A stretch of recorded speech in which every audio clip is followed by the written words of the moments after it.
I used to live next to a homeless shelter in downtown Boston, and after living there for a few months, I got accustomed to how things ran down there. At dusk, the shelter would open up, and they would fill the beds. Whoever was outside of the building when the beds filled up was not let in, and unfortunately had to go it alone that night. There were usually around 10 people left, but some nights there could be 25 outside. All that being said, my late night encounters have been regrettably frequent, and I usually end up not being able to sleep. One encounter in particular, I will never forget. It was pretty late that night. I was walking back from my friend's apartment in the North End and was trying to make it back quickly because it was fucking freezing. Mid-January in New England can be really brutal, and Boston has its fair share of wind tunnels. When I left the apartment, it had just started to snow. It was well past midnight on a weekday, and the city was barren. By the time I made it halfway, there was already a half foot of snow. My mark was the 7-Eleven in the theater district. Once I saw that fluorescent green and white sign, I was there, and my apartment was a block away. So, I trucked along with my head down to avoid the sharp and cold wind. I turned down one of the more major streets on my way home, and when the wind picked up like a banshee, I decided to take the alleyway to avoid the wind because it felt like it could legit break my nose off. So, off I go, into the alleyway where the wind was non-existent, and there was even heat coming out of the vents behind the buildings, and I really thought that I had made the right choice. Not 5 seconds into the alleyway, and I hear something in front of me, followed by a quiet laugh. However, the laugh didn't stop, and just grew louder until this guy stepped out from behind a caged generator. This guy was straight out of a nightmare. Tall, at least 6'8", and skinny to the point where he could have been starved. He was completely bald, and wore a ripped blue sweater, and walked with his arms contorted, his fingers flicking vigorously, and this black shit all over his mouth. He mumbled something and then laughed, mumbled, laughed, and continued. I couldn't hear what he was saying, and I don't think it would have made any sense regardless. He wasn't looking at me either. This guy was in his own world, and it felt like I was standing there for way too long, so I decided to leave with haste. I pivoted and speedwalked back the way I came. I exited the alley and turned down the frozen hell of a street again. Halfway down it, I couldn't take the wind on my face anymore, and flipped around and started to walk with my back against the wind, checking periodically for my turn. As I reached the end of the street, I walked quickly backwards to avoid the cold. My hood was on, and I had no peripheral. Suddenly, the fucking guy walks right to the left of me, an arm's length away, doing his same routine. The guy was barefoot in a snowstorm, and made eye contact with everything but my eyes. So, I turned and booked it with my head down, as I knew the way. I just wanted to see that 7-Eleven, and eventually I did. I ran inside to get warm and catch my breath. The Indian guy at the counter said something about the weather, but I just kept my head down. When I caught my breath, I said goodbye to him and left. With my hood up, I walked to my apartment building, and before I reached the steps, I looked over my shoulder, and there he was, standing under the glow of the 7-Eleven sign. He looked at me, the wind kicking up the snow all around him. I turned to put the key in the door, and he started toward me as fast as he could.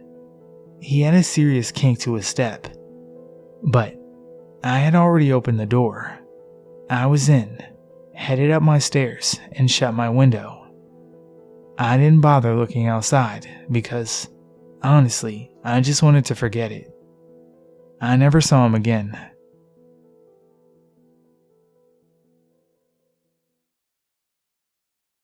A few years ago, I had just moved into the house that I live in now. I moved in around September, and this happened in December. We had just had a large amount of snow, so much that my work, I'm a librarian, had been closed for the day. I spent the day lazing around the house and generally not doing anything unless I had to. My basement is set up as my game or TV room, and it's where I was spending most of my day off.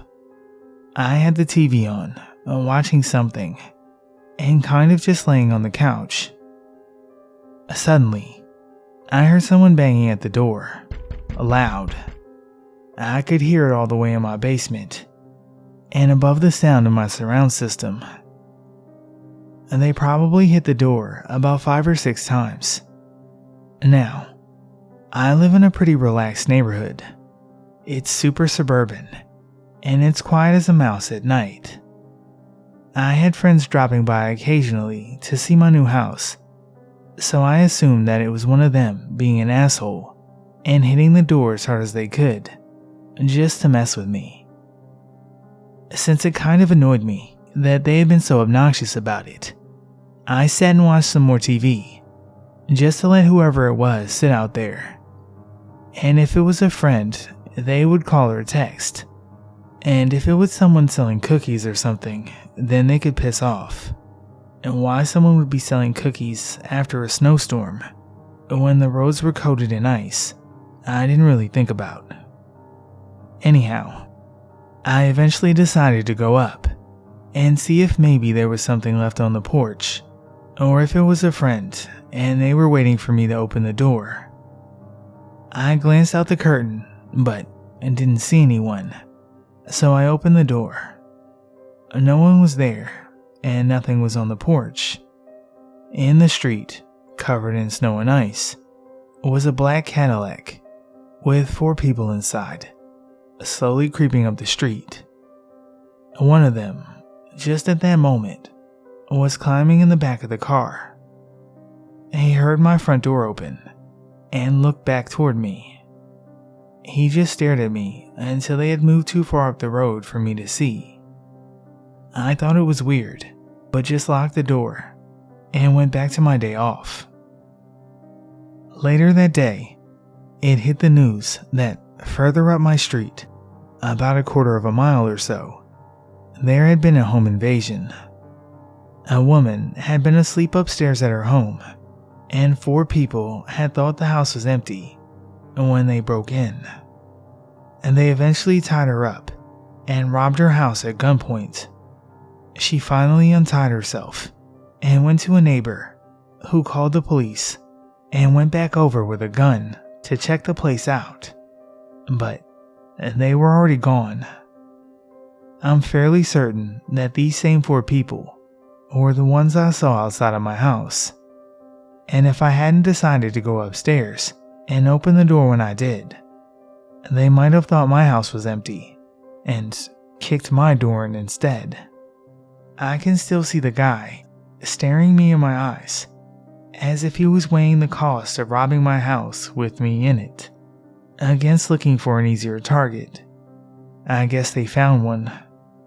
So, anyway, home invaders who cruise around snow-covered roads, let's not meet.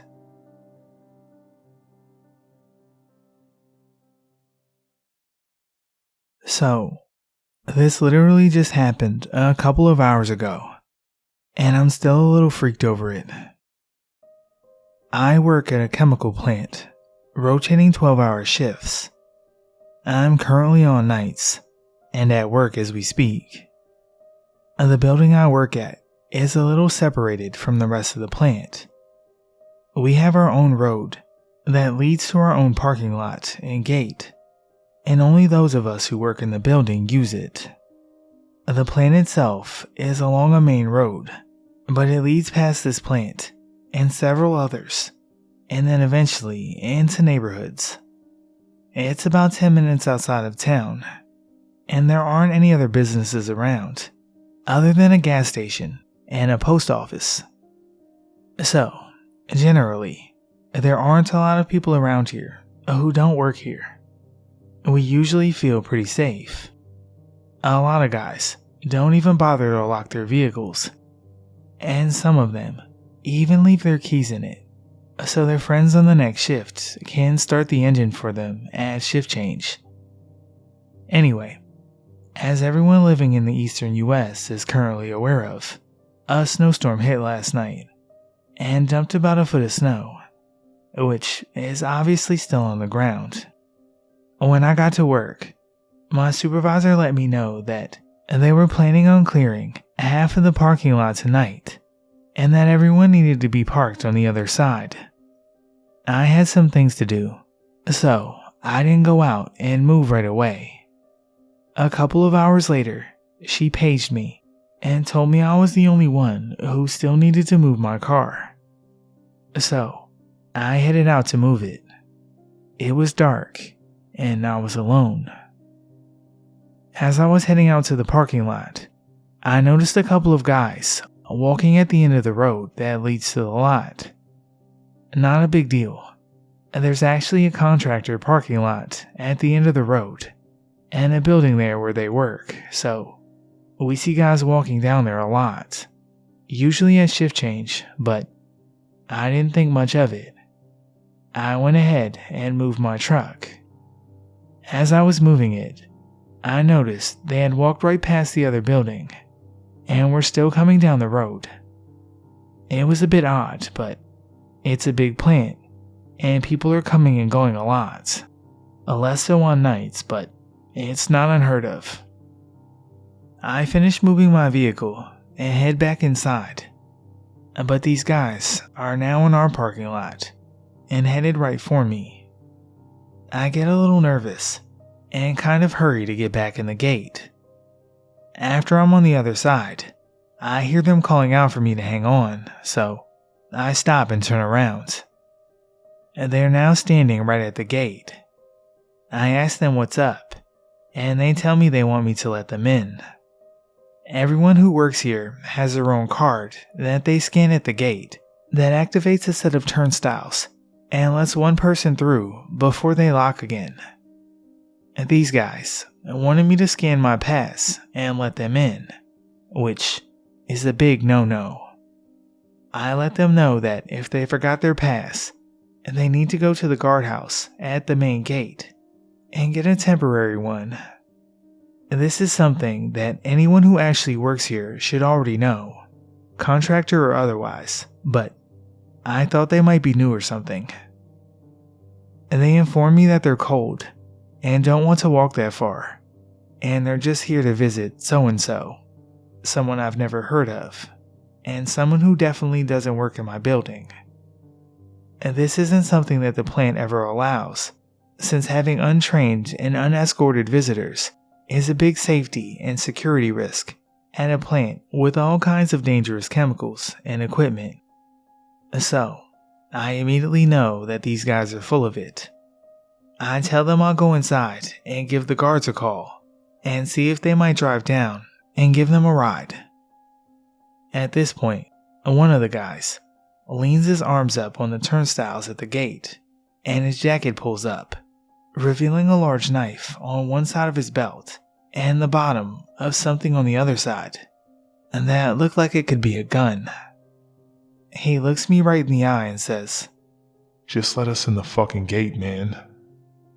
I'm very nervous now, and it's a long walk from the gate back into the safety of the building.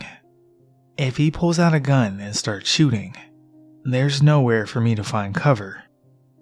I start to panic and don't know what to do, but at that point, I see headlights coming down the road. And these guys notice it too and take off. And they run across the parking lot and into the woods on the other side, back toward the main road. And the headlights turned out to be the plant guards who had seen what was going on thanks to the security cameras at the gate and came down right away. I let them know what happened and headed back inside and let my supervisor know as well. I'm still pretty shaken up over it